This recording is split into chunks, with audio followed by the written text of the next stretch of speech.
ঢ্যাঁড়স আমাদের চুলের জন্য কতটা উপকারী আজ সেটা নিয়েই তোমাদের সাথে একটু কথা বলবো।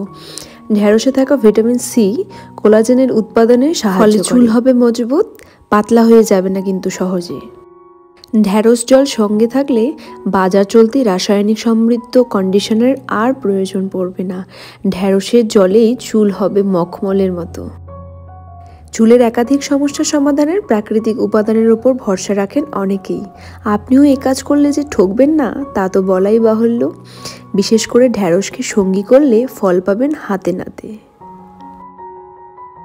ঢ্যাঁড়সে রয়েছে অ্যান্টি ইনফ্লেমেটরি গুণ, তাই এর ব্যবহারে স্ক্যাল্পের খুশকি থেকে যেমন মুক্তি মিলবে তেমনি হেয়ার ফল কমবে। এবার বলি এটা ব্যবহার করবেন কিভাবে। পরিমাণ মতো ঢ্যাঁড়স নিয়ে ছোট ছোট টুকরো করে কেটে নিন। এবার সেগুলি জলে ভিজিয়ে 7 থেকে 10 মিনিট ফুটিয়ে নিন। ঠান্ডা হয়ে এলে জল ছেঁকে নিয়ে ব্যবহার করুন। শুধু এই গুণটি যে রয়েছে তা কিন্তু নয়, আরও অনেক গুণ রয়েছে, যেমন গুণের জেরেই খাবার পাতে নিজের জায়গা পাকা করে নিয়েছে ঢ্যাঁড়স। তবে চুলের পরিচর্যাতেও যে এর জুড়ি মেলা ভার তা কি আপনার জানা ছিল? শুষ্ক আবহাওয়ার কারণে দ্রুত আর্দ্রতা হারিয়ে চুল হয়ে পড়ছে রুক্ষ শুষ্ক।